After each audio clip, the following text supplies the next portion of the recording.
Bom dia, boa tarde, boa noite.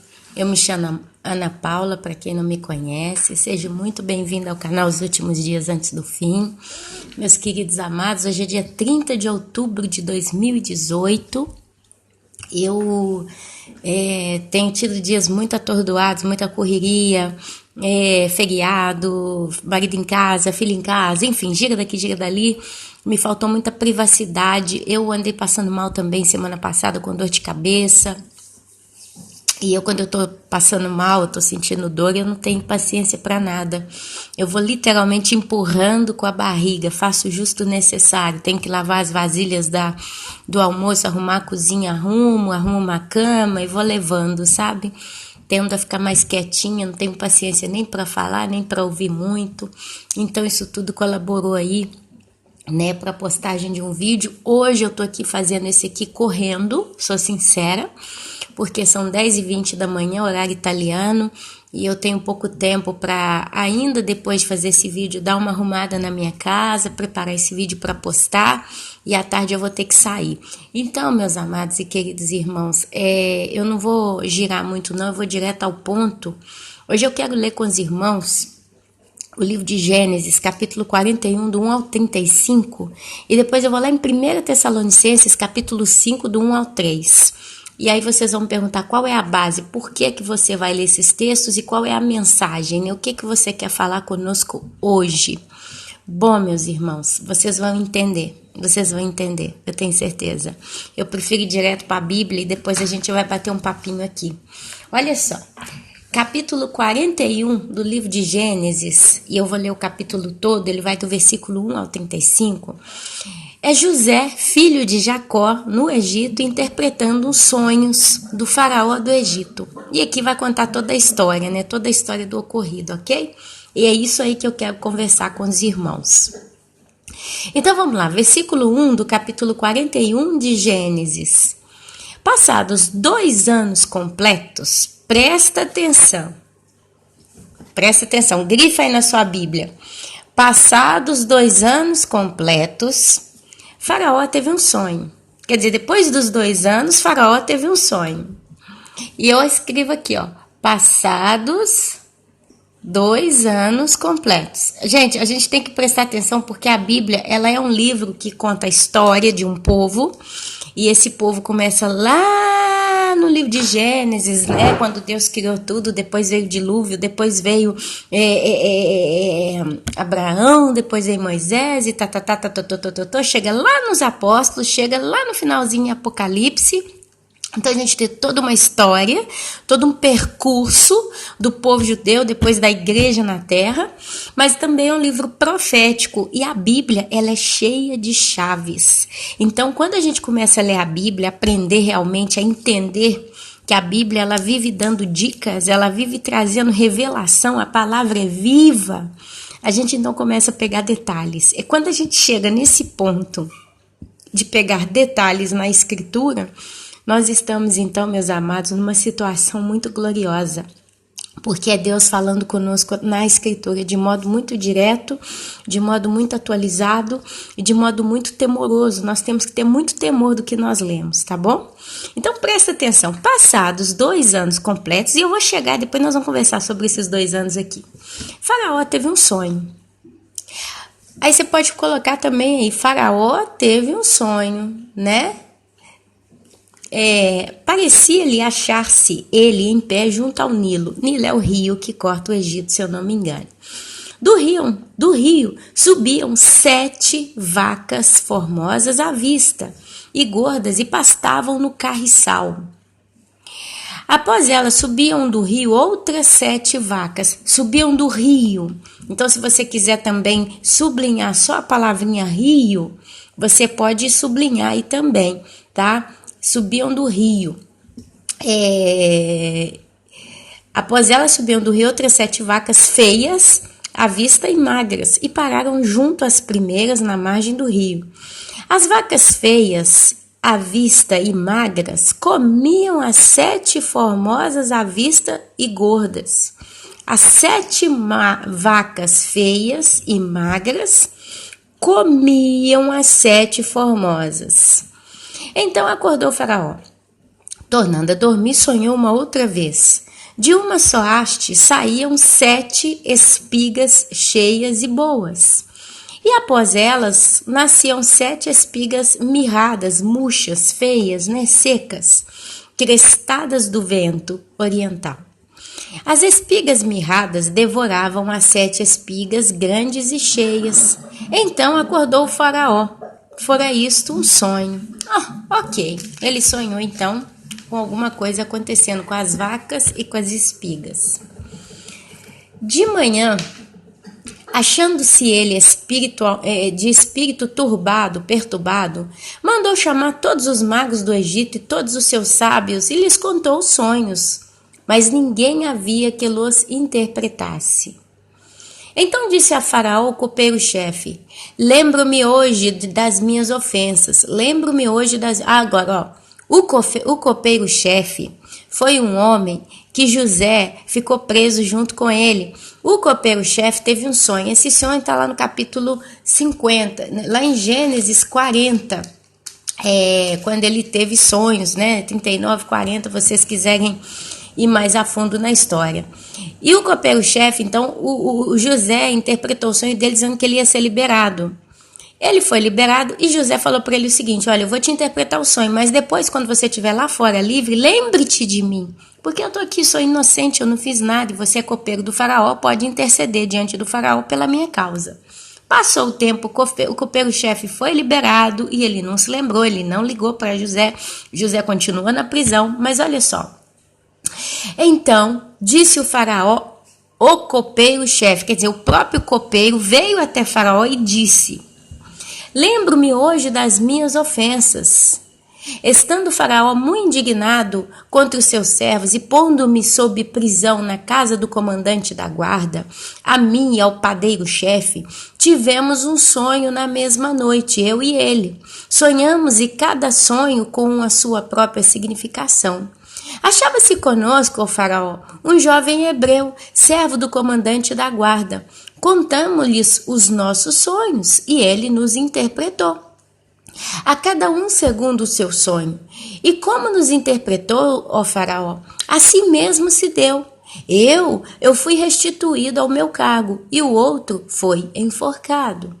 Então Faraó mandou chamar a José e o fizeram sair à pressa da masmorra. Olha só, José ficou preso até aquele dia. Naquele dia Deus tocou o coração do copeiro, que se lembrou que ele tinha interpretado seu sonho. Foi ali a isca, para tirar José da prisão. A história é muito bonita, meus irmãos. Eu vos convido a ler a história de José, quando ele foi vendido e todo o trajeto, porque realmente é uma história muito bonita.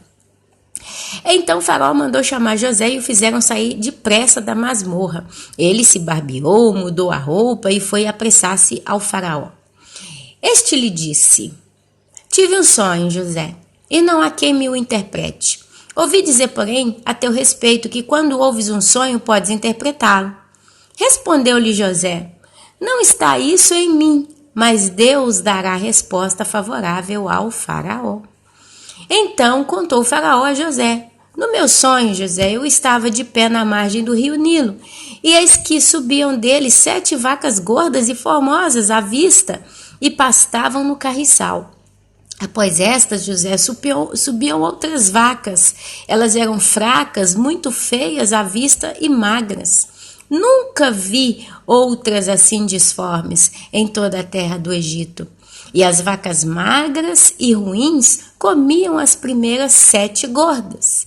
E depois, José, de terem engolido, não davam aparência de as terem devorado, pois o seu aspecto continuava ruim como no princípio.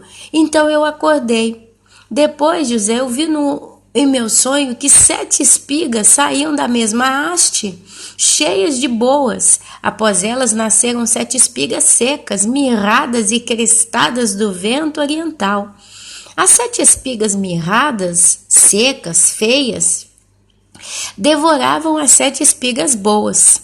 Contei aos magos, mas ninguém houve que me interpretasse. Então lhe respondeu José: o sonho de Faraó é apenas um. Esses 2 sonhos das vacas e das espigas é um sonho só, ó Faraó. Deus manifestou a Faraó o que há de fazer. As 7 vacas boas serão 7 anos. As 7 espigas boas também, Faraó, serão 7 anos. É uma confirmação, o sonho é um só. As 7 vacas magras e feias, que subiam após as primeiras, serão também 7 anos, bem como as 7 espigas mirradas e crestadas do vento oriental, serão 7 anos de fome. Esta é a palavra, como acabo de dizer a Faraó, que Deus manifestou a Faraó que ele há de fazer, o que Deus há de fazer. Eis aí, ó meu amado Faraó, né? Vamos dizer assim, eis aí vem 7 anos de grande abundância por toda a terra do Egito. Grifa aí, meus irmãos, Egito. Perdão, meus irmãos, estourou um cano aqui na garagem do meu marido, tá descendo água lá e minha sogra agora vai chamar o marido dela para resolver o problema. Eu vou continuar o vídeo porque é justo que seja assim. Então eu falei para vocês grifarem Egito, olha só. Eis aí vem 7 anos de grande abundância por toda a terra do Egito. Seguir-se-ão 7 anos de fome, e toda aquela abundância será esquecida na terra do Egito, e a fome consumirá a terra. A fome consumirá a terra. E não será lembrada a abundância na terra, em vista da fome que seguirá, porque será gravíssima. Não será lembrada, pode grifar, não será lembrada a abundância na terra, em vista da fome que seguirá, porque será gravíssima. O sonho de Faraó foi dúplice, porque a coisa é estabelecida, determinada por Deus, e Deus se apressa a fazê-la. E Deus se apressa a fazer. É estabelecida, pode grifar, e Deus se apressa a fazer. Presta atenção. Agora, pois, escolha Faraó um homem ajuizado e sábio e o ponha sobre a terra do Egito. Agora, faça isso, Faraó, e ponha administradores sobre a terra, e tome a 5ª parte dos frutos da terra do Egito nos 7 anos da fartura. Ajuntem os administradores toda a colheita dos bons anos que virão, recolham cereal debaixo do poder do Faraó para mantimento nas cidades e o guardem. Assim, o mantimento será para abastecer a terra nos 7 anos da fome que haverá no Egito, para que a terra não pereça de fome. Agora, meus irmãos, eu li esse texto. Eu quero ler agora aqui também no vento, né, voando. Aqui na Itália a gente usa a expressão no volo. Quando você lê uma coisa, depois você faz a outra rápida também. Capítulo 5 de 1 Tessalonicenses, do 1 ao 3. Presta atenção. Irmãos, isso é o apóstolo Paulo falando aos Tessalonicenses. Ele disse, irmãos, relativamente aos tempos... É que eu tô olhando a garagem aqui, o sogro chegou lá. Bom, relativamente aos tempos e às épocas, não há necessidade de que eu, Paulo, vos escreva, pois vós mesmos estáis inteirados com precisão de que o dia do Senhor vem como ladrão da noite. Meus irmãos, o dia do Senhor é o dia em que vai vir grande tribulação sobre a terra. Eu não preciso voltar nessas explicações. Tá tudo aí no canal, para quem quiser olhar os vídeos passados, tem vídeos aí explicando a fundo o que é o chamado dia do Senhor. E a Bíblia diz que esse dia vai vir como um ladrão de noite. Quando as pessoas, quando andarem dizendo paz e segurança, eis que lhes sobrevirá repentina destruição, como vem as dores de parto, aqui está para dar à luz, e de nenhum modo escaparão. Meus irmãos, esse é um estudo pesado, é um texto pesado, e eu pedi os irmãos para grifarem algumas coisas aqui, e agora eu quero entrar tentando discutir um pouquinho com isso aqui com os irmãos. Bom, meus irmãos, que aventura aqui. Agora eu acho que eu posso concentrar um pouquinho. Peço desculpa aos irmãos, mas é tanta coisa que aconteceu aqui no último momento que é por isso que eu tô fazendo fatiga no canal esses dias, porque eu não tô tendo aquela privacidade, aquele espaço que normalmente, sempre que tem que sair de manhã, resolver um problema daqui ou tudo ali, eu me perco mesmo, igual uma pata. Fico tonta, igual uma pata. Mas, amados, vamos lá, porque a palavra é profunda. Eu tô um pouco ofegante, que eu subi 4 andares de escada. Tô colocando os bofos para fora, mas olha aqui. Essa é uma palavra muito profunda. Agora vamos pegar os detalhes. Eu li para você Gênesis, que é a história que o faraó do Egito teve um sonho. Depois a gente foi lá em Tessalonicenses, repentina destruição quando disserem paz e segurança, ok? Agora algumas outras coisas eu vou trazer aqui num bate-papo, depois os irmãos pesquisem, porque nesse caso hoje eu não tenho tempo de puxar todas as referências. Então vos peço para pesquisarem. Passados 2 anos completos, eu gostaria que vocês pesquisassem sobre aquela história que a Bíblia conta do samaritano. Aquela história do samaritano, esse samaritano ele estava passando por um caminho, vieram ladrões, bateram, roubaram, deixaram ele caído, quase que morrendo, agonizando de morte no meio da estrada e foram embora. Aí passa um judeu, digamos assim, porque eu não me lembro as palavras precisas, vocês vão pesquisar, eu dou a base e vocês correm atrás. Um pouco de para casa, né, pra gente retomar o gás aqui no canal. Aí passa era um judeu, não sei se era um homem importante, né, da comunidade judaica, ele passou, viu aquele moço ali caído na estrada e passou direto, né. Depois passa um outro, não sei se era um levita, não sei o que era, um outro judeu, ele passa. E ali ele vê aquele homem caído e tal, ele até pensa em ajudar, mas depois ele pensa um pouquinho, eu vou embora. E foram embora os dois, deixaram ele ali. Aí passa o chamado bom samaritano, que não era um judeu, pelo que eu entendo, depois vocês pesquisem os detalhes, e ali ele vê aquele moço julgado caído ali, o que ele faz? Ele limpa as feridas daquele moço com vinho, e passa óleo como unguento, põe aquele moço no seu lombo, ou no lombo do seu cavalo, não sei os detalhes, vocês pesquisem, leva ele para uma espécie de um albergue, não sei como fala na língua portuguesa, estou meio confusa, e ali fala para aquele dono daquela pensão, daquele hotel, ali fala para ele o seguinte, olha, cuida dele para mim, tudo que ele precisar você faça, eu vou viajar, eu vou continuar a minha viagem, e eu vou deixar pago 2 talentos aqui. Quando eu voltar, se precisar completar alguma coisa, eu pago. Mas pelo momento, eu vou deixar aqui para você esse dinheiro e vou embora. E deixou o chamado 2 talentos e se foi. Meus irmãos, existe uma grande conjectura que esses 2 talentos simbolizam 2000 anos. Para quem estuda profecia, para quem tem estado mais atualizado com esses assuntos, sabe exatamente do que eu estou falando.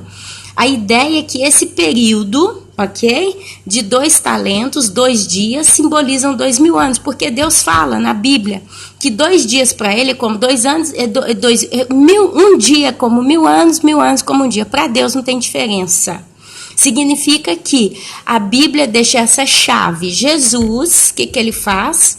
Ele vem e ele paga o preço na cruz, o sangue derramado pela igreja, pelos gentios, inclusive pelos judeus, por todo aquele que um dia vai habitar no céu. A Bíblia fala claramente, e aqui eu dou os detalhes e vocês pesquisem. Jesus disse, eu sou o caminho, a verdade e a vida. Ninguém. Então não é só a igreja, até o judeu. Ninguém vem ao Pai senão por mim. Então Jesus pagou pelos judeus do Antigo Testamento a entrada no céu e pagou também para aqueles que vieram depois de Cristo, depois da morte da cruz. Amém, meus irmãos? E a Bíblia fala, né, que Deus trabalhou 6 dias e no 7º ele descansou. Então existe aí a conjectura de que os 6 dias em Gênesis significam 6.000 anos. No 7º ele descansa, quer dizer, no 7º milênio Deus descansa. E não só Deus descansa, a própria terra descansa, porque tudo que ele criou é bom. Então presta atenção.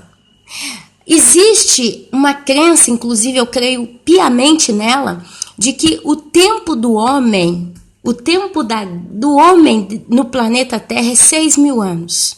Esse período que compreende a lei vinda pelo Antigo Testamento junto com a graça, que é depois que Cristo ressuscitou. São duas dispensações complexas, compresas, incluídas dentro de um período de 6.000 anos. O sétimo, o número 7.000 em anos entra um milênio, que é o reinado de Cristo na Terra. Ele governa por 1.000 anos, a Terra descansa. Por quê? Porque no milênio a natureza vai ser liberada da maldição do pecado. Então ali a coisa no sétimo milênio, ela vai ser entre Deus e os homens. A natureza vai ter sido redimida, a criação vai ter sido redimida, né? E não vai ter mais essa maldição como tem atualmente, e a natureza vai ser completamente redimida quando Deus, no final do sétimo milênio, criar os chamados novos céus e nova terra, e tudo vai ser liberto para toda a eternidade. Mas eu quero que vocês prestem atenção nesse negócio de 2, de 7, tá? É muito importante. Então, na história do bom samaritano, não sei, aqui eu não me lembro a fresco na minha mente se é uma parábola ou uma história, mas independente do que seja, ele deixa 2 talentos e vai embora. E fala, daqui a 2 dias eu volto. Cristo, então, volta depois de 2.000 anos, depois que ele foi crucificado. Detalhe, no calendário gregoriano, estamos no ano 2018. Quer dizer, já conta que depois da morte de Cristo já se passaram no calendário gregoriano 2.000 anos. E eu tenho vídeos aqui no nosso amado canal da cronologia bíblica. Se vocês quiserem aí pesquisar, eu não vou conseguir achar aqui agora, mas existe. Eu contei na ponta da caneta com os irmãos aqui 6.000 anos de história do homem na Terra. Praticamente a gente já está nos 6.000 anos. Aí é onde a gente fala assim, mas então se já é 6.000 anos, por que Jesus ainda não voltou para arrebatar a igreja? Lembra que lá em Daniel está escrito o seguinte, o tempo de uma geração é 70 anos. Se passar disso, pode chegar até 80 e será enfado e canseira. Eu, Ana Paula de Souza, acredito piamente que nós estamos no período do chamado enfado e canseira espiritual. Alguém diria, por que a igreja ainda está na terra? Porque Deus ainda está completando as suas medidas, ok? Porque Deus, ele trabalha com medidas. A medida foi completada. Por exemplo, quando o povo de Sodoma e Gomorra pecou, durante muito tempo eles aprontaram, mas tem um momento que Deus fala o seguinte, o clamor de Sodoma e Gomorra chegou até as minhas narinas. A medida foi completada.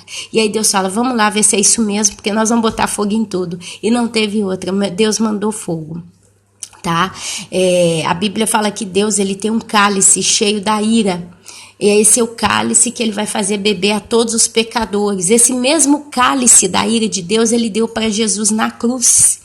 Jesus, quando ele foi crucificado, não foi as chibatadas, a cruz, o suar sangue e todas essas coisas, as cuspidas no rosto do nosso amado Cristo, que o fizeram sofrer tanto, porque quantos mártires passaram pela terra, mas foi quando Deus virou as costas para ele, quando ele derramou sobre Jesus o cálice da ira de toda a humanidade que um dia vai viver no céu.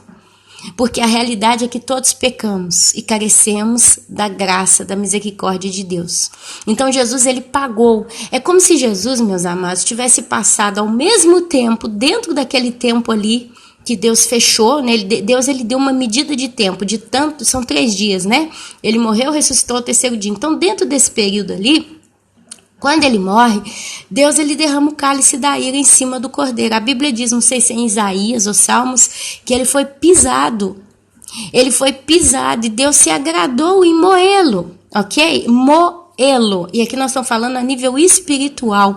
Basicamente é como se Jesus, quando ele morreu na cruz, aquele processo ali diante de Deus, é como se Deus tivesse derramado sobre Jesus o cálice da ira da humanidade inteira, que vai ser salva. Quer dizer, eu, Ana Paula, um dia eu vou para o céu? Eu acredito que sim, pela fé, porque é pela fé que a gente é salvo, né? Se você não tem fé, é pela fé. A graça de Deus está sobre nós e eu creio que essa graça é suficiente para me salvar, independente, né, da minha boa obra. E é claro que a gente tem que fazer o melhor para também não pecar, mas amém. Então, assim, imagina que eu fosse para o inferno, ok? Que Cristo não pudesse fazer o sacrifício da cruz, então eu iria para o inferno. E eu irei ficar uma eternidade ali no inferno, onde tem choro, ranger de dentes. Na realidade, o próprio inferno vai ser lançado no lago de fogo e enxofre. E vai ser de eternidade em eternidade, sendo queimada ali, né, pela ira de Deus.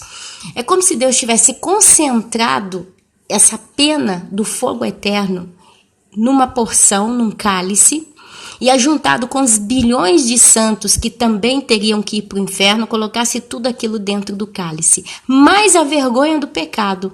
Você já viu que quando você peca, você fica com medo, com vergonha, você fica muito triste, tem quem entra até quase que em depressão, quando é um santo, uma pessoa de Deus peca, sente no âmago do peito, né, o peso do pecado. Então a vergonha...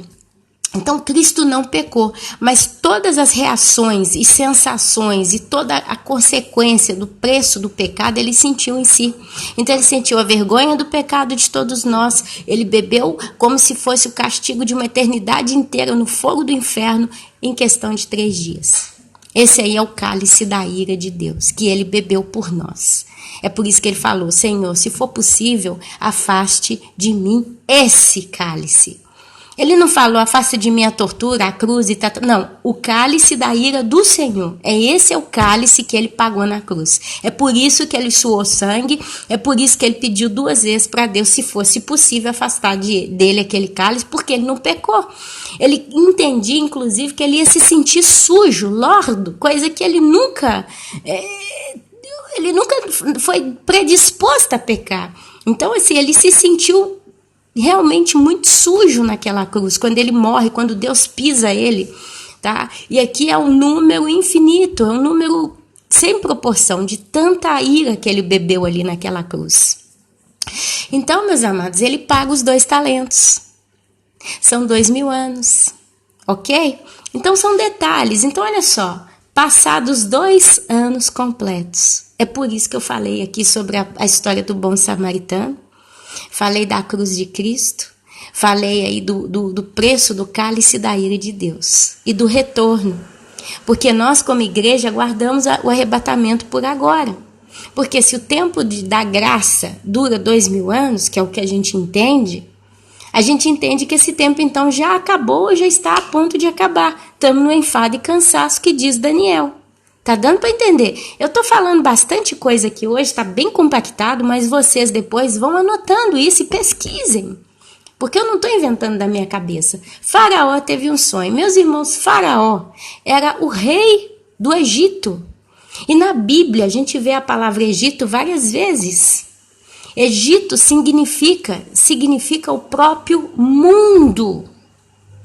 O mundo em que vivemos é um Egito constante, porque o Egito foi lugar de profanação, Egito foi lugar da carne, Egito foi lugar das especiarias, Egito foi lugar onde as pessoas viviam. Os escravos judeus, quando chegou o momento que no deserto eles reclamaram. Ai, que saudade do Egito, ali a gente comia as nossas especiarias, não faltava carne, é o mundo. Então presta atenção, passa 2 anos, o faraó teve um sonho.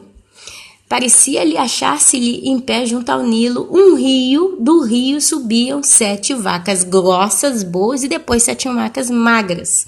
E rio também nos leva a conjecturar das nações, dos povos. Rio, eu, Ana Paula, associo muito a exército ou exércitos.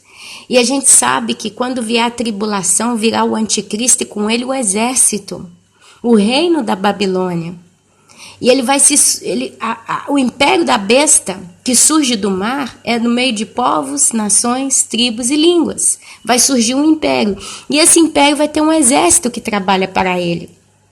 E aí você vai ler em Apocalipse 12, tema de pesquisa, quando diz que o dragão abriu a boca, por exemplo, contra Israel, quando ele foge para o deserto, e como que um rio sai da boca do dragão. E aí Deus abre a terra e engole o rio. É um exército que eu acredito ser Gog e Magog, que vai acontecer em Israel.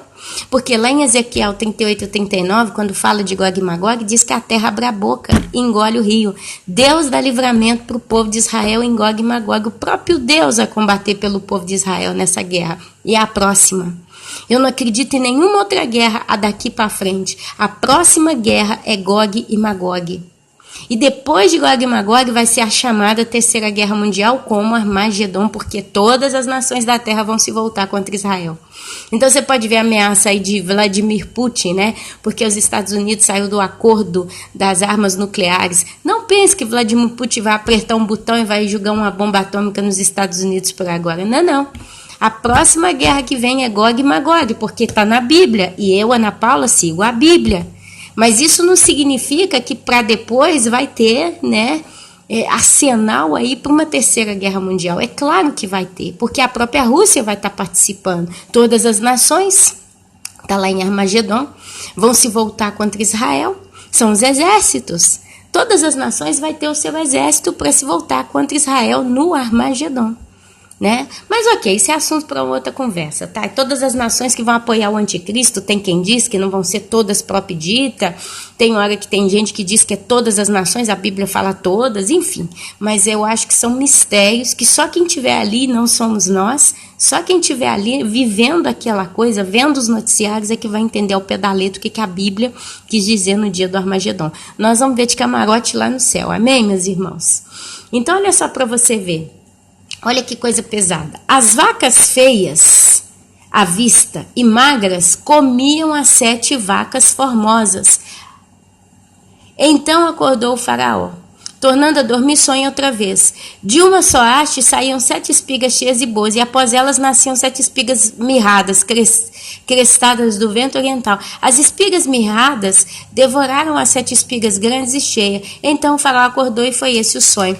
Só que tem um momento que o faraó fala o seguinte, lá no versículo 31, 30 do versículo, olha só, versículo 30 de Gênesis 41, olha só o que é dito.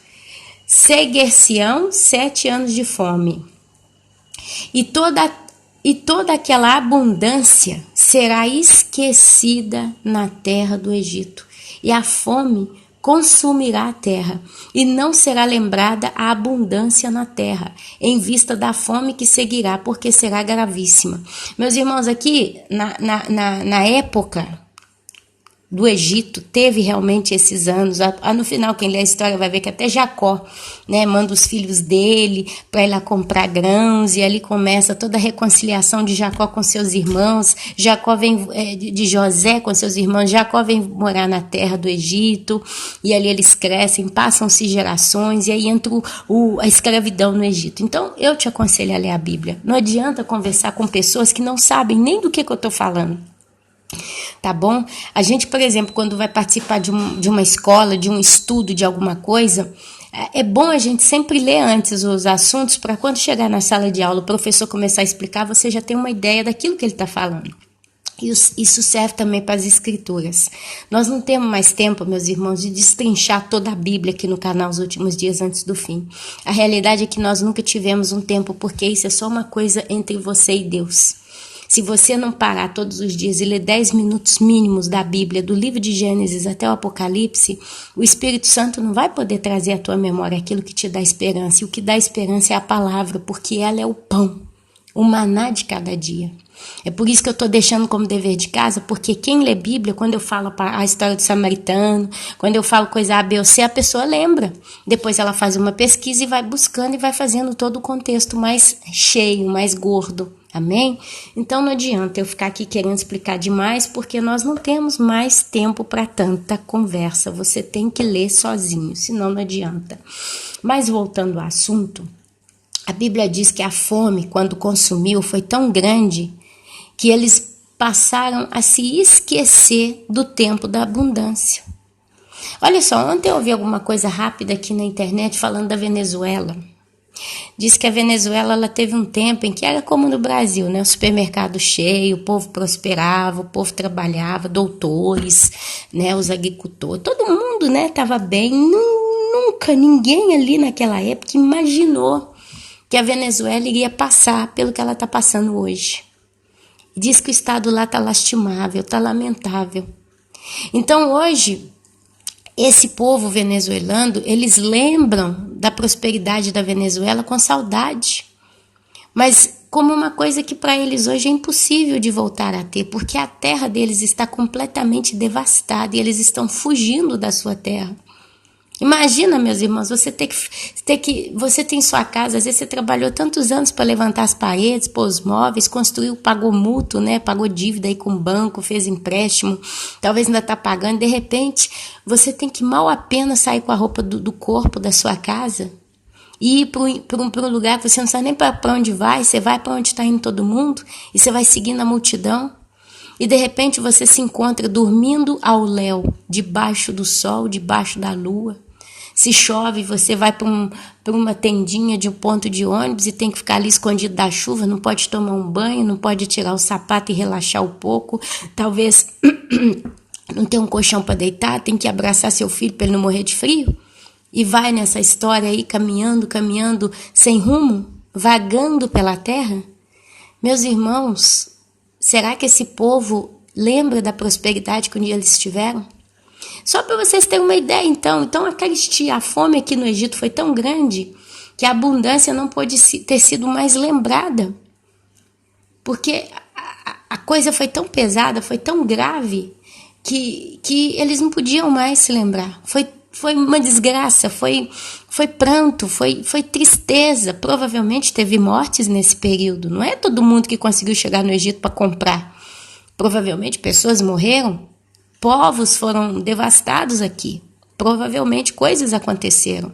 Mas foi também um período em que Deus enriqueceu o Egito, né? Porque depois vocês veem aí que eles vendiam os grãos.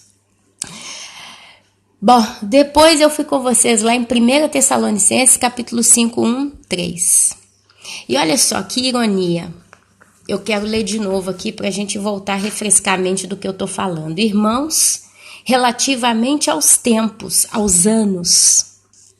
Tempos é anos também, né? Visivelmente, está lá no livro de Daniel, tá? Quando se fala de tempos na Bíblia, a gente entende também como anos. Pode ser 1, 2, pode ser 20, 30, pode ser 100, pode ser 1000. São anos. Nós vivemos debaixo de anos, né? O nosso ciclo calendário gira em torno de anos. Então, relativamente aos anos, aos tempos e às épocas. Época já é uma coisa mais concreta. Agora é época de festa, estamos no Natal. Então, o Natal, ele marca a festa da época natalícia. Hoje, agora, essa semana, nós estamos na época da festa da independência. 7 de setembro, independência do Brasil. É isso, né? Ou é dos Estados Unidos? Perdão, meus irmãos, não quero passar vergonha aqui, mas dá para seus irmãos entenderem.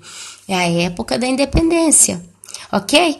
Então, relativamente àqueles anos, àqueles tempos precisos, não há necessidade de que eu, Paulo, vos escreva, pois vós mesmos estáis inteirados com precisão. Quer dizer, isso aqui é Paulo dizendo, vocês têm mais do que certeza, vocês sabem ao pé da letra de que o dia do Senhor vem como ladrão da noite. O que significa esse vir como ladrão da noite? Significa, o versículo 3 explica, quando andarem dizendo paz e segurança, eis que lhes, não nos, olha aqui o tempo gramatical aqui, não nos sobrevirá repentina destruição, não, lhes sobrevirá repentina destruição, como vem as dores de parto que está para dar à luz, e de nenhum modo escaparão. Meus irmãos, a Bíblia diz que quando o povo estiver dizendo paz e segurança, virá sobre esse povo repentina destruição e de maneira nenhuma escaparão. Agora eu quero juntar isso tudo aqui para mostrar para os irmãos do porquê que eu estou conversando tanta coisa. Agora eu vou levar isso aqui para o que eu vejo no nosso tempo, nos dias atuais. Espero que nada me interrompa, porque eu estou fazendo esse vídeo com muita fadiga. Meus irmãos, o Egito, ele separou, porque José vira para o faraó e fala assim, olha, você vai ter que guardar alimento. A quinta parte de tudo que vocês produzirem, vocês vão ter que guardar e administrar isso nos anos que vierem a seca, ok? Meus irmãos, quando a gente vai lá na parábola das 10 virgens, o que está escrito? Que as 5 virgens prudentes, elas compraram azeite e tinham a reserva. Elas estavam providas daquilo que servia para elas entrarem nas bodas, justo? E as 5 nécias ou loucas, elas não guardaram nada. Olha aí a quinta parte de Gênesis. Faraó fala, para a quinta parte daquilo que vocês produzirem, vocês vão guardar. Quantas são as virgens? 5. E as 5 virgens providenciaram o azeite. Sem o azeite não entrava nas bodas, porque não tinha luz. O caminho das trevas iria consumir quem não tivesse aquela luz acesa. Ou não, a lamparina acesa. E aí chega um momento em que as outras, né, quando vê que foi feito o chamado, que estava pronto o casamento, que era a hora de ir, elas desesperadas viram para as virgens prudentes: me dá um pouco do teu azeite. O que a virgem prudente respondeu? Não, porque se eu te dar do meu azeite, eu vou ficar sem. Não vai dar para nós duas juntas. Vai lá, vai comprar quem vende. O azeite, meus amados, ele é individual. Eu estou aqui no canal fazendo a obra como uma atalaia, pregando a palavra, mas é o que eu acabei de falar: se você não pegar sua Bíblia e ler sozinho, por mais que eu fale aqui, meus irmãos, não vai ajudar tanto. Porque se você não se alimentar com o azeite, que é o Espírito Santo, que unge você totalmente, não vai ser, eu posso falar o que eu quiser aqui até babar, meus irmãos, não vai fazer muita diferença, não vai fazer muito efeito.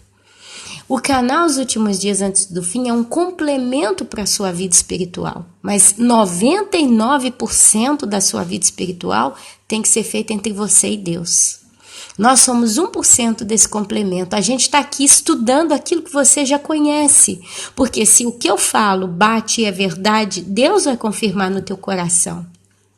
Mas se você é uma pessoa que não sabe nada da Bíblia, você vai poder colocar interrogação: mas será que o que ela está falando tem sentido?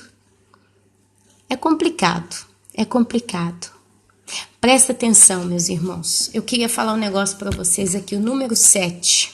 O que ele representa? Porque no sonho do faraó foram 7 anos de prosperidade e fartura, porque foi fartura, Deus disse que ia dar fartura, a ponto que sobraria uma 5ª parte para eles guardarem, para os outros 7 anos de carestia, de seca, de desgraça mesmo, né, na terra. Então eu fui olhar o significado do número 7. E o número 7, meus queridos, ele tem várias representações. Se você olhar no dicionário, você vai encontrar o mesmo que eu encontrei. Mas basicamente o número 7 representa totalidade. O que é totalidade? Completude. Existe essa palavra, completo.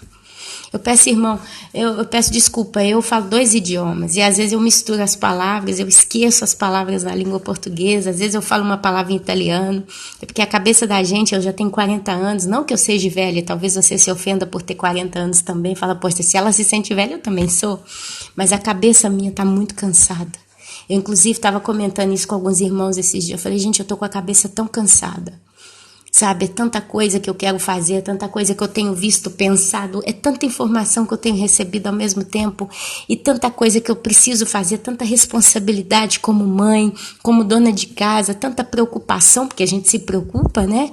Então a minha cabeça está muito cansada mesmo. Às vezes eu tenho que anotar certas coisas para não me esquecer. Então eu peço aos irmãos um pouco de compreensão, às vezes eu atropelo certas palavras, tá bom? Não é o desejo do meu coração. Até a falta de tempo me faz ficar ansiosa e querer falar o que é importante, tá? Mas o número 7 representa a plenitude, a totalidade. É o tudo, é a porção completa de alguma coisa. O número 7 representa também perfeição. Tá perfeito. Consciência, quer dizer, eu sei que o que eu fiz tá concluído.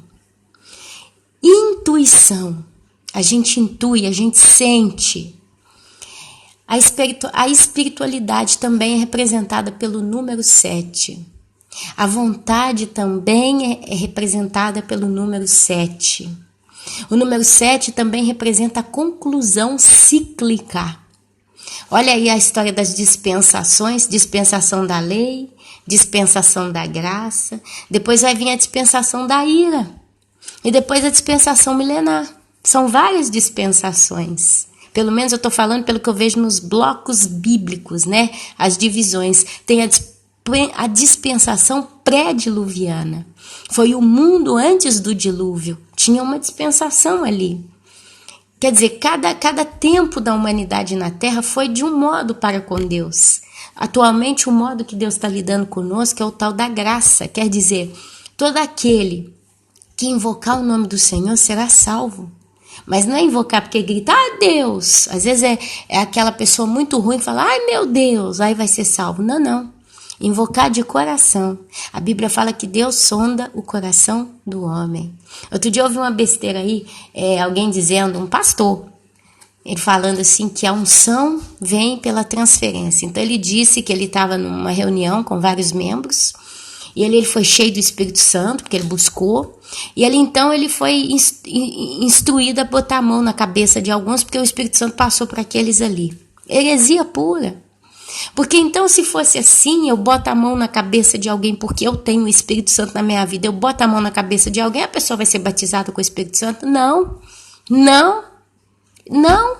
Porque se fosse assim, dependeria não da pessoa se arrepender, mas do meu querer fazer o Espírito Santo entrar na pessoa. E o Espírito Santo o que era? Um bonequinho, uma marionete, um robô? Eu boto a mão na cabeça da pessoa, ele entra e age na vida da pessoa?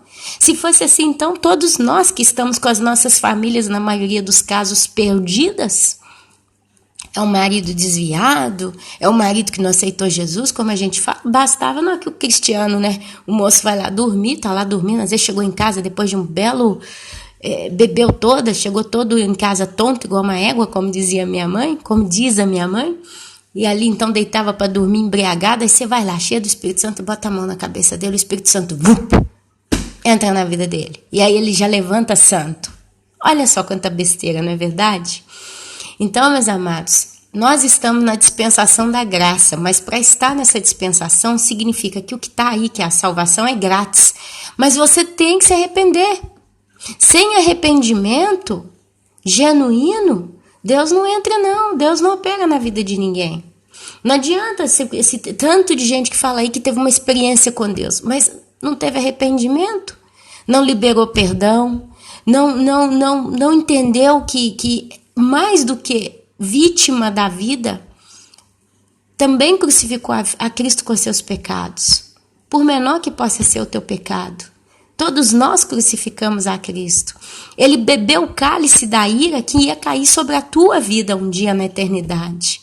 Então algo existia e foi pago. Se a gente não tem essa consciência e então reconhece todo esse sacrifício com o amor que ele fez por nós e pedimos a ele perdão, nós sentimos muito por ter participado dessa carnificina que foi feita com o nosso amado Jesus. Como é que o Espírito Santo pode entrar para habitar em mim? Então isso é viver a dispensação da graça. E a partir do momento que eu me arrependi verdadeiramente, e eu pedi perdão a Deus, e eu peço a Ele para ser o Senhor da minha vida, eu passo a ler a Bíblia. Porque se eu pedir a alguém para ser Senhor, eu tenho que entender o que esse Senhor quer de mim. E eu só vou saber o que Deus quer de mim se eu ler a palavra. Porque é lá que está todos os estatutos,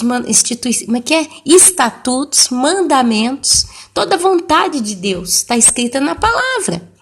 E aí, quando eu conheço a palavra, eu consigo caminhar segundo o que é correto. Caminho também pela fé, porque lendo a palavra eu conheço, eu sou liberta de qualquer tipo de problema, mas conhecereis a verdade e a verdade vos libertará. E aí o Espírito Santo habita em mim, me sela.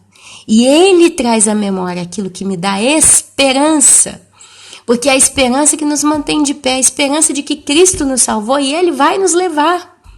E ele vai terminar a obra que ele começou.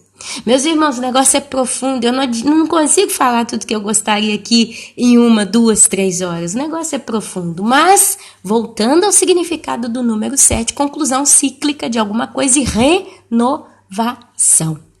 Meus irmãos, renovar não significa ao pé da letra pegar uma coisa velha e fazer dela nova, não. A ideia básica, 99% é essa. Mas eu posso chamar também de novo uma nova história, virar a página. Posso muito bem, como foi no caso do Egito, eles passando 7 anos de abundância, de prosperidade, foram anos maravilhosos, e aí teve um renovo na história. A página foi virada no 7º ano e começou a seca. E foi um renovo naquela região que teve, quer dizer, mudança da direção. As coisas mudaram, cambiamento, mudança. Então foi uma nova história. O tempo da carestia, o tempo da seca, o tempo da desgraça. Tá dando para entender? Agora, o que eu quero dizer com tudo isso? Se o número 7 representa a totalidade, significa que para a igreja vai ter uma totalidade. Deus, ele tem um tempo, uma época, como diz lá em 1 Tessalonicenses, inclusive para a igreja, como tem para cada um de nós. Meus irmãos, eu perdi um tio sábado passado. Ele foi enterrado na segunda-feira passada, essa semana. Esse tio, ele morava no lote com a minha tia, tinha um barracão e era uma pessoa muito complicada. Porco, bagunceiro, juntava trinqueira para tudo quanto é lado, aprontava. E minha tia morava na casa da frente, a casa estava de 50 anos, muito velha, e essa casa então estava ameaçada a cair. Estava ameaçada a cair, porque ela não estava mais segurando a onda. Então foi falado para ela, olha, você vai ter que ajustar essa casa, senão vai cair na sua cabeça as telhas, goteira, quando chovia a casa ficava toda impermeável, ou permeável, né? Parecia uma peneira caindo nela. E ela morava sozinha, gira daqui, gira dali, então ela começa a arrumar a casa. 3 anos arrumando essa casa, fez empréstimo com o banco, muito sacrifício, teve que sair da casa porque não tinha como ela estar lá com pedreira, ela teve que embrulhar tudo, sair da casa, ficou 3 anos na casa da minha irmã, Quando ela começou a mexer na casa, o irmão dela ficou com muito ódio. Ódio, essa é a palavra, ódio, raiva, inveja. E o lote, ele é todo tombado pela prefeitura na parte florestal, porque tem árvores raras ali naquela terra. Resumindo a história, não se pode cortar nenhuma árvore, não se pode mexer no terreno em certas partes, porque está tudo tombado pela polícia florestal. Eu não sei usar os termos corretos, mas para quem entende sabe mais ou menos o que eu estou falando. Enfim, esse bendito tio, o que ele fez? Fora toda a maldade que ele fazia, chegou a brigar com ela, e ele um dia ameaçou, dizendo que ia denunciar ela para a polícia florestal. Vou falar polícia florestal, fica mais fácil para mim tentar passar a história. Bom, e pá de cá, pá de lá, ele realmente foi lá e fez a denúncia 2 vezes. A primeira vez deu errado, a segunda deu certo, a denúncia. Então, uma vez que ele fez essa denúncia, o órgão, né, no qual ele fez essa denúncia, mandou uma carta para minha tia, dando a ela direito de defesa, e lá nessa prefeitura apresentar os fatos. Não, isso que me fizeram, realmente foi isso ou não? Né? Provar que quem estava falando a verdade. Só que acontece? Ele ficava no lote 24 horas por dia, raramente ele saía. Quando chegou o correio para entregar a carta para ela, ele é que estava lá, ele recebeu a carta e escondeu a carta. Olha aí, vai vendo o nível da maldade. Ela nem imaginava. Um belo dia, semana passada, retrasada, chegou uma comunicação que ela, hoje, nesse dia de hoje em que vos falo, nesse dia de hoje, terça-feira, dia 30, ela tem que comparecer no tribunal ali, né, responsável por todos esses atos, porque já foi feita a sentença, já foi decretado o problema. Uma casa vai ter que ser julgada no chão. Tudo dá a entender que ela pensava que era a casa dela, que depois de 3 anos, com tanto sacrifício ela fez, gastou um dinheiro que ela não tinha, tá pagando ainda o empréstimo e agora finalmente ela tá na casa dela. Mas aí a advogada mostrou por alto alguma coisa do processo e tá se alegando que é um barracão, e é um barracão que tá cheio de trinqueira, coisa velha, televisão velha, geladeira velha, fogão velho, e tá cheio de entulho, tudo isso, porque ele disse que é tudo dela, e era dele. Mas aí o que acontece? Quando ela via isso, e é hoje que eles vão ter certeza de toda essa história, deu-se a entender que foi um fiscal lá, e esse fiscal alegou que o que está poluindo o terreno é exatamente as coisas do meu tio. O barracão dele, porque é todo cheio de coisa velha, cheio de trinqueira, diz que quando quem encontrar ele morto depois de 2 dias. E aí minha mãe, eu perguntei para ela, mãe, tava fedendo muito? Ela falou, Ana Paula, posso ser sincera? Tinha muita caatinga naquele lugar lá, mas eu não sei se era dele ou da casa dele, porque tinha tanta sujeira naquele lugar que não se entende nada. Olha o tipo de ser humano, mulambado que ele era. E tudo dá a entender que é o barracão dele que vai ter que ser derrubado e a trinqueira dele vai ter que ser tirada ali. E foi dito que a cada dia que ela não fizesse isso, ela paga uma multa, não sei se de R$3.000 ou de R$5.000. Enfim, eu só sei que hoje sai o processo, ela vai entender exatamente qual é esse imóvel que tem que ser julgado no chão. Vai ter uma multa, parece que não mais de 5.000, mais de 200 ou 300 reais que ela vai ter que pagar por uma instituição.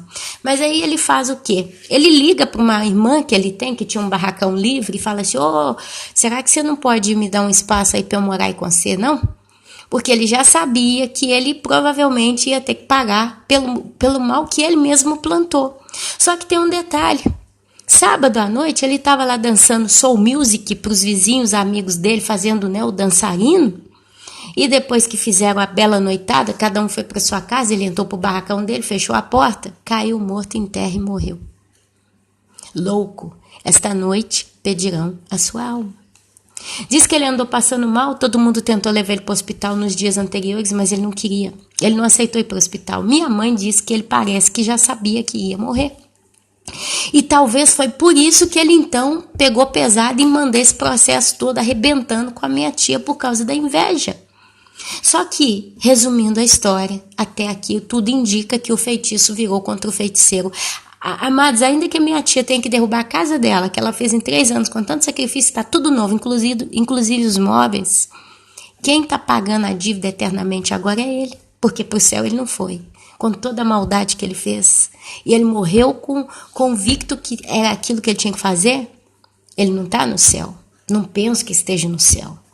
Ele morreu do coração. O coração, quando para de uma vez só, diz que a dor é tanta, a pessoa não tem condição nem de pensar quando ela está sentindo a dor da parada cardíaca. Eu não creio que ele teve tempo para arrepender, para pedir perdão, e tanto se tivesse, Deus deu a ele o tempo. Ele teve tempo de voltar atrás.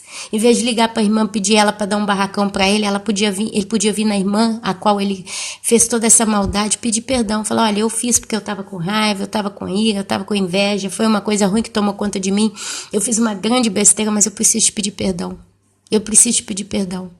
A você e a todas as pessoas que fiz mal, e fazer a oração de confissão a Jesus Cristo, pedindo a Ele para ser o Senhor e o Salvador da vida dele. Mas ele não fez isso. E sabe, meus irmãos, ele morre. E essa morte para mim foi clara assinatura de Deus dizendo: o cálice da maldade que este homem tinha que fazer nessa terra foi completado. Foi completado. E agora eu ceifo a vida dele. Ou eu ou o inimigo, né? Porque o inimigo pediu a vida de Jacó. Deus não deixou. Então, meus irmãos, tudo tem uma medida. É a totalidade, é a perfeição. Está perfeito o tempo de vida de fulano de tal. Tudo que essa pessoa tinha que fazer, seja para o bem que para o mal, ele fez. Está concluída a medida. Agora eu tiro o vaso. Consciência, intuição, espiritualidade, vontade. Meus irmãos, Deus levou 6 dias para construir o mundo. Diz assim que foi essa a história. No 7º dia ele descansa. O 7º dia, então, é o dia do descanso.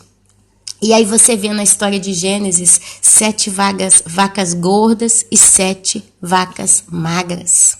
Você vê 6 espigas bonitas e 6 espigas fracas. As vacas magras comem as espigas boas. Mas parece que quando elas tiveram terminado de comer a vaca gorda, elas continuaram feias e magras, como se nada tivesse acontecido. Meus irmãos, domingo agora foi eleito presidente do Brasil. E agora eu estou terminando o vídeo. E aqui eu vou deixar a minha advertência, que é o que eu sinto no meu coração. E essa mensagem é para você que está aí me escutando. Eu, Ana Paula, fiquei muito alegre quando eu fiquei sabendo que o Bolsonaro venceu. Porque já no primeiro turno, como eu estava muito crua do assunto, eu acho que eu já disse isso aqui no YouTube, eu falei, bom, eu vou dar uma olhada quem são esses candidatos para entender, né? Até para conversar com os irmãos, porque tá pegando mal, eu não sei nada de nada. E foi aonde, então, eu vi vários vídeos no YouTube do Bolsonaro e do Haddad. O Haddad eu vi muito pouco, porque já os 3, 4 primeiros que eu vi, eu já vi, não tinha conteúdo, praticamente não tem conteúdo desse homem. E o pouco conteúdo que apareceu foram de pessoas dizendo a ficha, o currículo dele, né? E quando eu vi o que é de base que ele tem como cultura, é tudo comunismo, né? É um assassino, é um anticristo, né? Um perfil de um anticristo. Eu larguei para lá, vi um pouco sobre a vice dele também e me apertou o coração, não vou mentir para vocês, mas quando eu ouvi o Bolsonaro falando, eu achei muito bonito. Eu tinha uma paz tão grande no meu coração quando eu ouvi o Bolsonaro falando, porque ele fala justiça. Tudo que ele falou porque ele veio de encontro àquilo que a população brasileira está esperando. Justiça, conserto, prosperidade, paz, limpar a casa suja, não é verdade? Defender a família, eu tenho vocês que moram aí, eu tenho a minha família de sangue, então é interesse para mim. O arrebatamento é iminente, mas vamos imaginar que o arrebatamento demore aí mais um ano, né? Seria um ano debaixo de um governo cruel, satânico, ou debaixo de um governo, né, bom. E, bom, é onde eu parei para pensar, falei, bom, Bolsonaro venceu. Eu vi a esposa dele também deixando alguns vídeos, provavelmente todos nós aqui vimos, eu achei uma moça muito doce.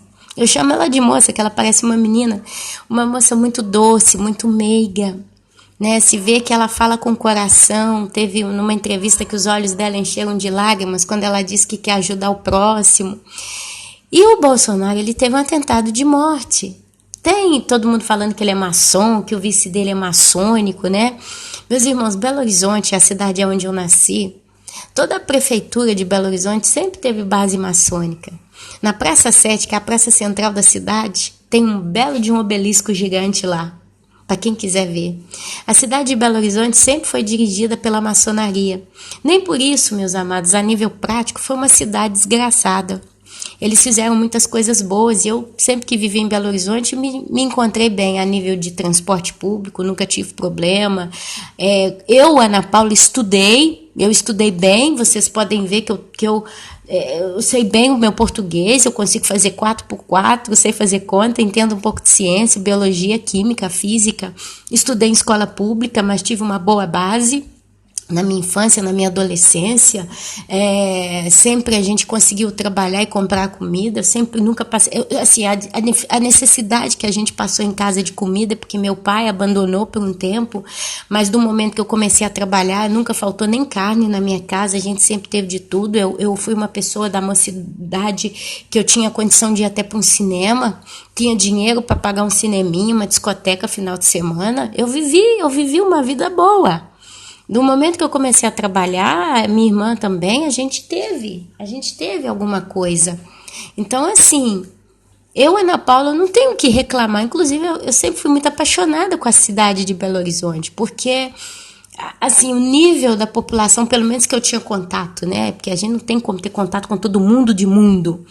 Mas, pelo menos, assim, a maioria das pessoas que eu convivia, elas tinham uma cabeça boa, uma mente boa, tinha uma certa burguesia na cidade. Infelizmente, a burguesia é um pouco snob, mas aqueles que tinham boa condição e tinham cabeça boa, era gente de cabeça boa. Enfim, então, assim, eu não penso que, radicalizando a coisa, falando da maçonaria, a maçonaria é satânica. A maçonaria é satânica, altamente satânica. Quando a pessoa chega no grau 33, ela é considerada um satanista mesmo. Não é nem mais maçom, é satanista. Ok. Mas a nível de quem viveu numa cidade guiada por maçons, deu para sobreviver, sem problema nenhum. E dizem que não tem nada que prova que Bolsonaro é maçom. Pelo contrário, a gente está vendo vídeos dele aí, até se batizou em Israel. Mas independente de qualquer coisa, eu me lembro só um detalhe, meus irmãos. A Bíblia fala que Deus é que institui o líder de uma nação. A Bíblia fala, eu não vou lembrar aí, fica de para casa para você, pegue, pesquise. Porém, a Bíblia diz claramente que Deus é que institui o líder de uma nação. Uau!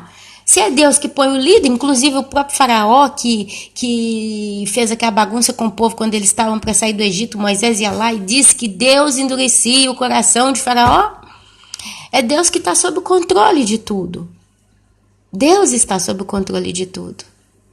Se eu, Ana Paula, perder essa base de que o meu Deus tem o controle de tudo, então, meus amados, para que ficar aqui falando com vocês, lendo Bíblia, seguindo uma fé que então não tem base, porque está tudo julgado no vento? Ok. Ele foi eleito. Tudo indica, pelo que ele fala, pelas promessas dele, pela aparição pública, sempre glorificando o nome de Deus. Eu vi que nesse dia de vitória dele, o nome de Deus foi exaltado no Brasil inteiro. E olha que eu achei a coisa mais linda. Porque até então o nome de Deus estava abafado na nação brasileira. O que estava escandalizado na nação brasileira? Pedofilia, depravação sexual, a voz dos inimigos de Deus no último volume, bagunça da nação total. Era perseguição, o povo querendo quebrar a igreja, uma guerra. Os capetas, digamos assim, da nação brasileira ficaram na sua histeria máxima. Mas aí no domingo, quando saiu o resultado da vitória dele, você vê oração sendo feita ao vivo na Rede Globo, mais de 5 minutos de oração ao Deus vivo, clamor, glorificando, agradecendo a Deus. Quando que nós vimos isso no mundo, no Brasil? Quando que se viu a Rede Globo transmitindo alguém glorificando o meu e o teu Deus? Em palavras curtas, a Rede Globo, naquele momento, por mais satânica que ela seja, ela teve que abaixar a cabeça. Glória a Deus. O nome de Deus foi louvado na nação brasileira. Eu vi um vídeo até dentro da igreja do pastor Silas Malafaia, que eu sei que tudo indica que ele é maçônico, tudo indica que ele não é um cristão realmente, né, do qual nós gostaríamos que fosse, que etc, etc, etc. Ele vai ter que viver com Deus, ele é que vai acertar as contas com Deus, se ele é ou não é, que sabe lá o que é. Mas eu estou dizendo só o que eu vi. Quando foi anunciada a vitória do Bolsonaro, a igreja pulou e glorificou o nome de Deus. Agora, o que eu quero chamar a atenção aqui, meus irmãos, prestem atenção em tudo que eu vou falar a partir de agora, que eu estou terminando. Eu tenho máximo 20 minutos para terminar esse vídeo. O nome de Deus foi glorificado acima de todas as coisas. Meus irmãos, em palavras curtas, o diabo teve que calar a boca naquele dia. Como a menina, a esposa dele falou, ela glorificou a Deus. Quando o próprio Bolsonaro falou, ele glorificou a Deus. Tinha um político também que trabalha junto com ele, fez a oração na TV Globo. O diabo teve que calar, meus irmãos. Houve silêncio nas trevas naquele momento. Bolsonaro vai ser um bom presidente para o Brasil, até onde for o Brasil ou não? Não sei. Mas uma primeira coisa que a gente tem que entender, a nível espiritual, a gente tem que ter sensibilidade, meus irmãos. Deus foi glorificado no Brasil. Porque até então Deus estava sendo blasfemiado no Brasil. Escandalizado, o nome de Deus, o nome de Cristo, envergonhado, nas marchas gays e toda essa palhaçada que teve, nas escolas. Sufocando as trevas, tomando conta. E de repente isso explode de uma vez só e o nome de Deus é louvado na nação brasileira. Você pode dizer, não, mas é tudo falsidade, é tudo mentira. Agora do dia 1º de janeiro nós vamos ver realmente a cara dele, a máscara vai cair, etc, etc, etc. Pode falar o que você quiser. Mas quando o nome de Deus é reconhecido, e eu tenho certeza que muita gente o fez de todo o coração, quando agradeceu a Deus pela provisão de um presidente não esquerdista, satanista, ali houve bênçãos derramadas sobre o Brasil, sim. Eu acredito que Deus ouviu, sim, a oração daqueles que clamaram a Deus pela justiça. Porque, meus irmãos, não foi só uma questão de ver um Brasil melhor, um Brasil com dignidade para se viver, um Brasil perfeito. Não penso. Os cristãos estavam ofendidos com o pecado que estava sendo esfregado dentro da nossa sociedade. Tipo, teu filho de 4 anos vai receber um livro que fala de sexo e todo tipo de perversidade sexual. Leis vão ser entradas aqui que vão contra Deus.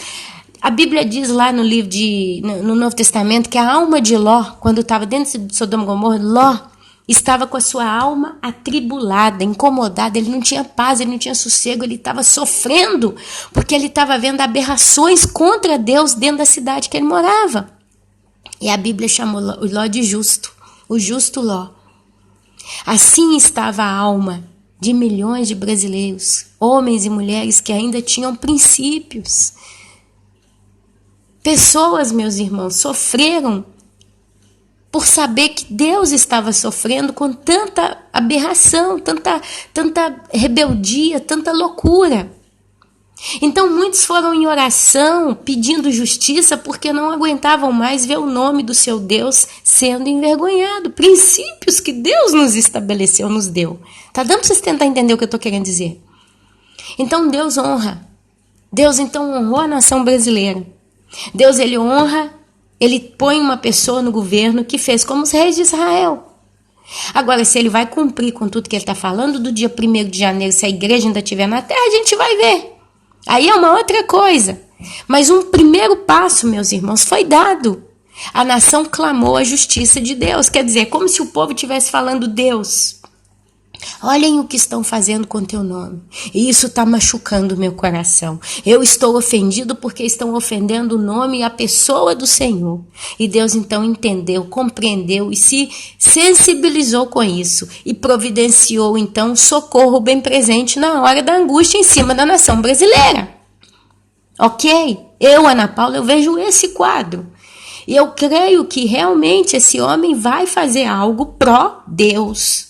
Eu creio nisso. Eu creio que ele vai abençoar Israel. Eu creio que ele vai fazer coisas que vão tirar do Brasil grandes maldições que estão sobre o Brasil. Mas eu creio que com isso, o Brasil vai entrar num processo como o Egito dos 7 anos de abundância. Aí você vai falar para mim assim: Ana Paula, vão ser 7 anos de governo? Quer dizer, ele vai governar 4 anos e vai ser reeleito, vai governar mais 3 e nós vamos viver ainda nesse mundo, no Brasil, 7 anos em prosperidade e o Brasil vai se levantar de novo? Não sei. Mas posso dizer uma coisa: não penso. Eu, Ana Paula, eu continuo crendo que o arrebatamento ele é iminente, pode ser agora, pode ser hoje, pode ser daqui uma semana, pode ser daqui 2 horas. É aí, meus irmãos, que eu fui lá ler 1 Tessalonicenses. É por isso. Porque quando andarem dizendo paz e segurança, lhes sobrevirá repentina destruição. Presta atenção. Pessoas ímpias também vão gozar da prosperidade que possivelmente virá sobre o Brasil. No mínimo, o Brasil vai dar uma estabilizada a nível dos nervos, né? Eu vejo que foi um esfogo do Brasil. Quando o Bolsonaro foi eleito, principalmente os cristãos, principalmente as pessoas que zelaram por princípios e valores cristãos e pela coisa que é correta, todo mundo respirou aliviado, todo mundo desabafou essa coisa ruim que estava armazenada no peito. Esse aperto foi tirado.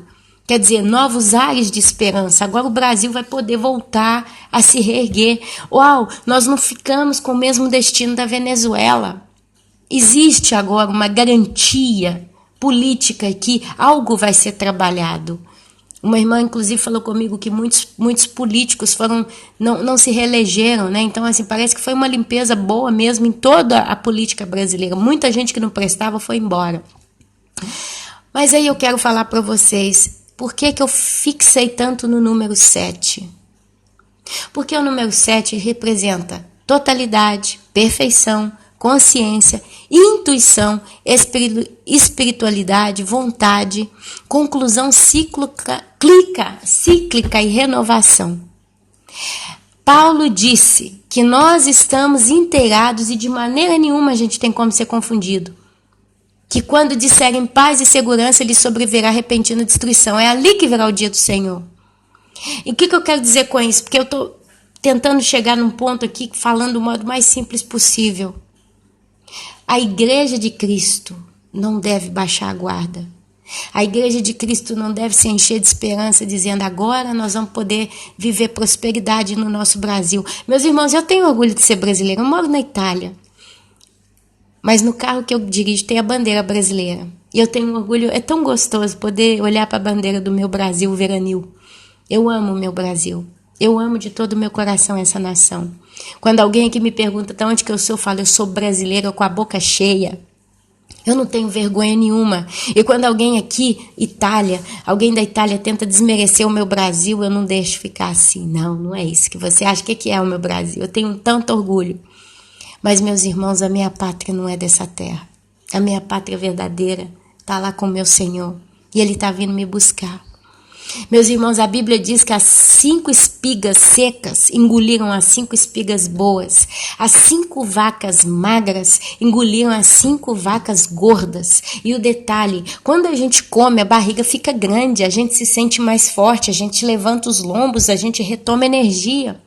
Mas a Bíblia diz que quando elas comeram as vacas gordas, depois é como se elas estivessem do mesmo jeito, é como se não tivesse comido nada. A Bíblia fala, meus irmãos, que quando vier o anticristo, só vai poder comprar e vender quem tiver a marca da besta.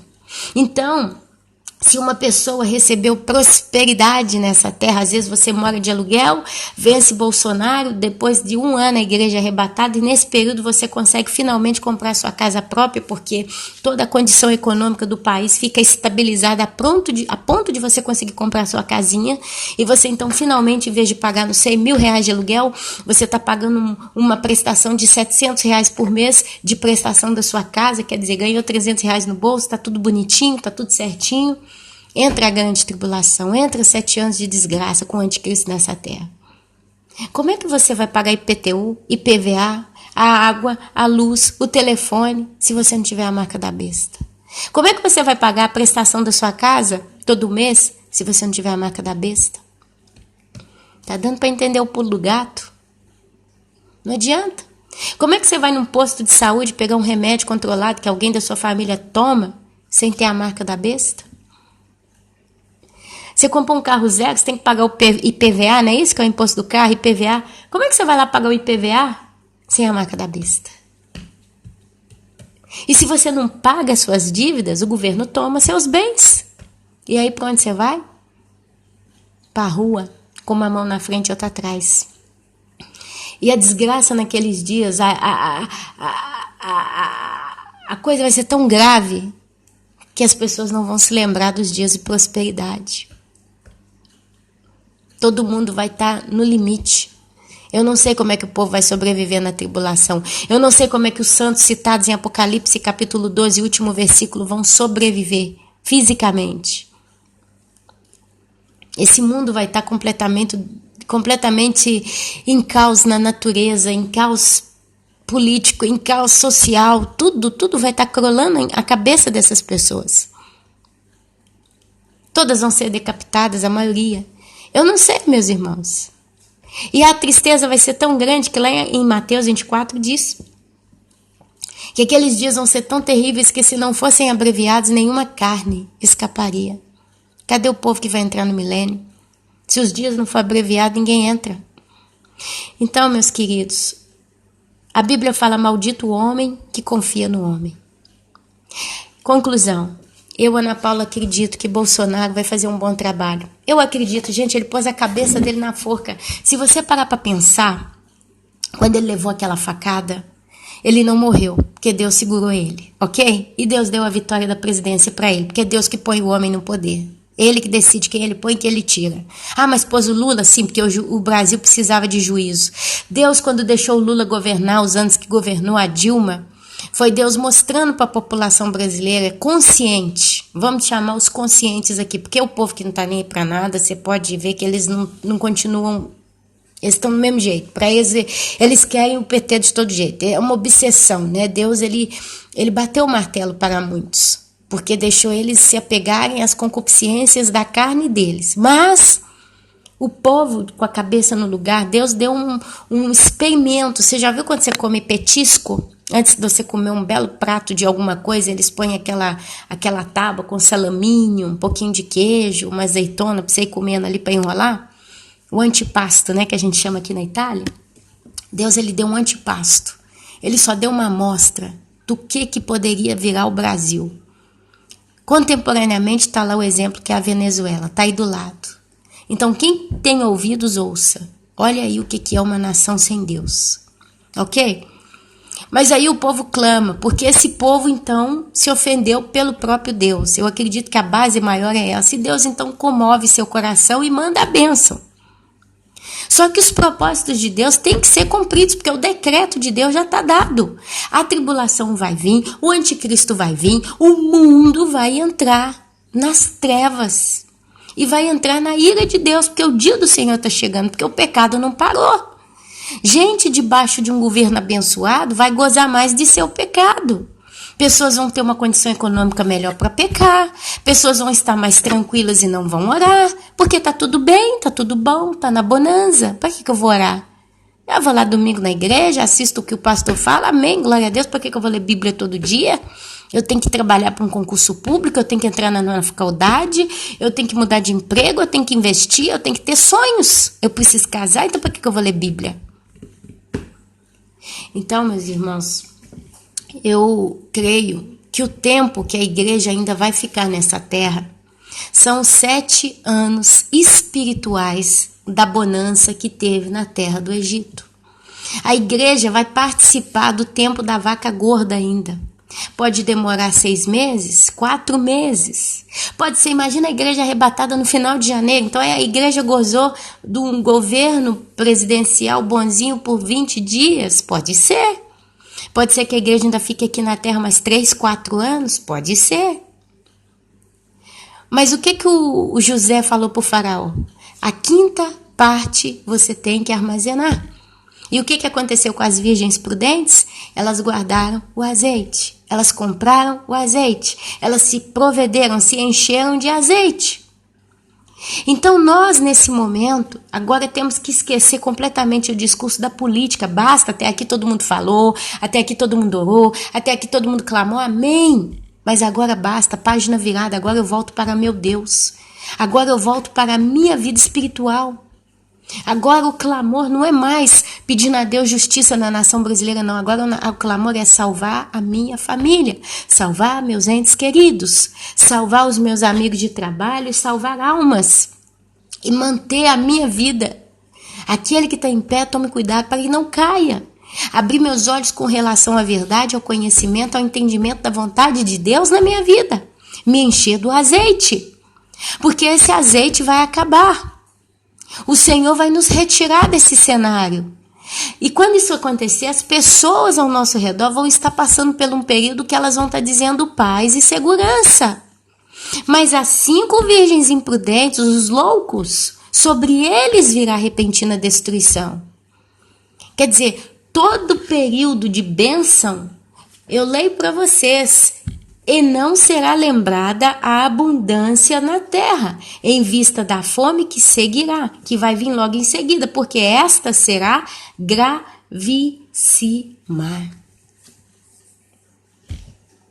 Vai ser só desolação. Eu peço a Deus que o próprio presidente Bolsonaro, se ele realmente é um homem convertido a Jesus Cristo, Yeshua HaMashiach, e a esposa dele, e os filhos deles e toda a raça, eu espero de coração que o próprio homem dele, o próprio homem Bolsonaro e sua família sejam arrebatados. Que Deus apresente para ele essa misericórdia, porque o arrebatamento é uma mensagem de esperança para quem espera no livramento do Senhor. Está lá em capítulo 5 de 1 Tessalonicenses. Vós, filhinhos, não sois da noite, não estáis dormindo, para que esse dia vos apanhe de surpresa. Vós sois filhos da luz e não das trevas. Vós não estáis embriagando, porque só se embriaga quem dorme, quem está na noite. Embriagando de pecado, de concupiscência, de erro. Então, meus queridos, eu acho que o alerta foi dado. A guarda tem que ser levantada mais do que nunca. Não confie no que está aí. A Itália também se levantou um governo bom na Itália, homens que estão tentando fazer o que é justo. Nos Estados Unidos tem o presidente Donald Trump sempre falando de Deus. Agora no Brasil, Bolsonaro. Eu particularmente acredito que essa situação que chegou para o Brasil foi Deus mostrando a sua misericórdia. Deus mostrando misericórdia. Tem uma passagem bíblica que mostra isso. Se você vai lá no livro de 2 Reis e lê todo o livro de 2 Reis, você vai ver episódios em que o povo pecava porque o rei não andava nos caminhos do Senhor. São tantos reis, eu não lembro o nome nem de um para dar para vocês de exemplo. Mas teve lá, acho que Joás, foram homens terríveis. Eles colocaram a terra totalmente profanada, eles acabaram com a cultura judaica cristã do povo, digamos assim, né? O Deus de Abraão, de Isaac e Jacó foi esquecido na nação. Aí veio um rei cujo andou nos caminhos do Senhor, cujo coração dele caminhava nos caminhos do Senhor. Acho que é Zedequias, foi um caso, né? Não lembro se é o nome Zedequias, porque é muito nome, eu tô com a cabeça cansada, eu peço aos irmãos a compreensão, mas teve o caso lá que teve um rei terrível, perverso, um homem que acabou com a nação. Encheu a terra de idolatria, aberrações de todos os modos e até os filhos queimavam para Moloque. Aí veio um rei em que o coração agradava o Senhor. E a Bíblia diz que esse rei, o que ele faz? Ele quebra todos os postes ídolos. Ele pega o osso dos sacerdotes que tinham morrido e queima em cima do altar dos sacerdotes para profanar né, o satanismo ali, aquele altar que eles tinham, e arrebentou com tudo. Limpou a terra de toda idolatria, de todo paganismo e trouxe o povo de volta para Deus. E Deus se alegrou.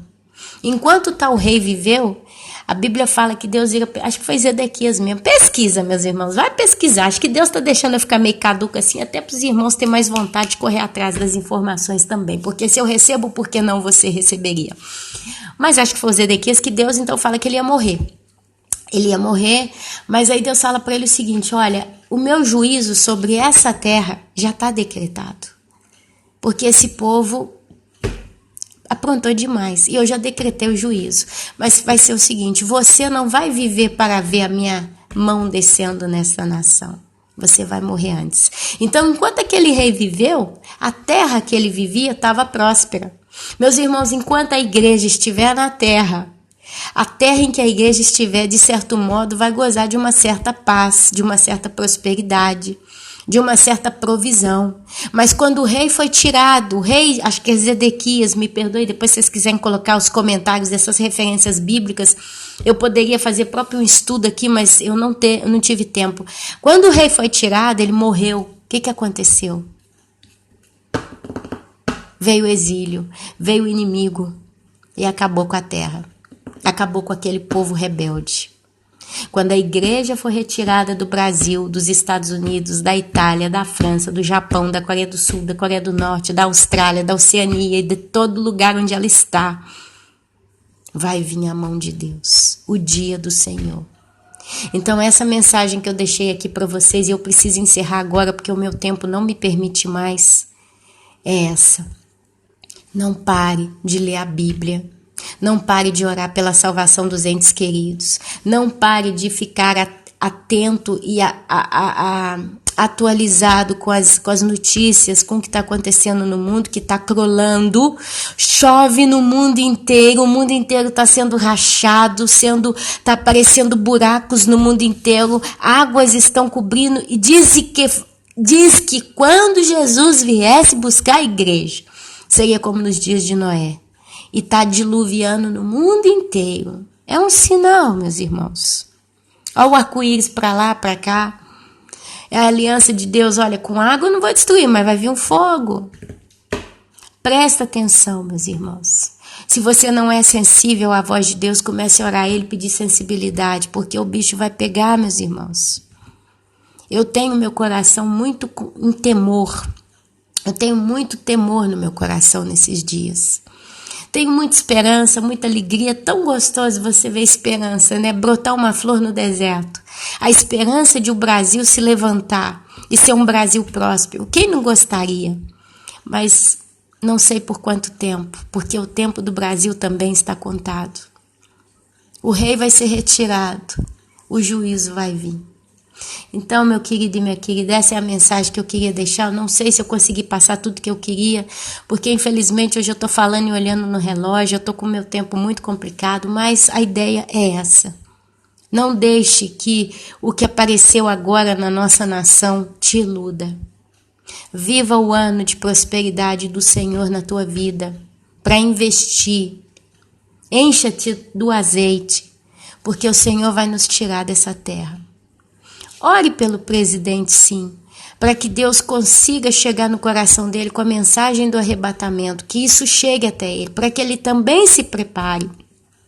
Porque se esse homem realmente é usado por Deus na nação brasileira, e ele vai abençoar a nação brasileira, que venha também ser o último ministério dele, que Deus o recolha para o céu, junto com aqueles que vão subir. Amém? Não poderia terminar melhor. Meus irmãos, eu vos amo. Me perdoem as minhas falhas em estar aqui gravando mais vídeo com os irmãos. Mas quando eu posso, sempre quando eu posso, eu corro para cá e a gente fala. Amém? Que Jesus vos abençoe com a santa, gloriosa e poderosa Shalom do Senhor, que é a paz que excede todo entendimento. Conserte a tua vida, meus irmãos. Agora nós vamos entrar nessa prosperidade. O ano da perfeição. O ano da consciência, o ano da intuição. Eu, Ana Paula, estou falando isso aqui porque eu estou intuída a entender que a coisa vai ser assim. O ano da espiritualidade, o ano da vontade, da conclusão cíclica do tempo da graça. Jesus vos abençoe. Amém, amém e amém.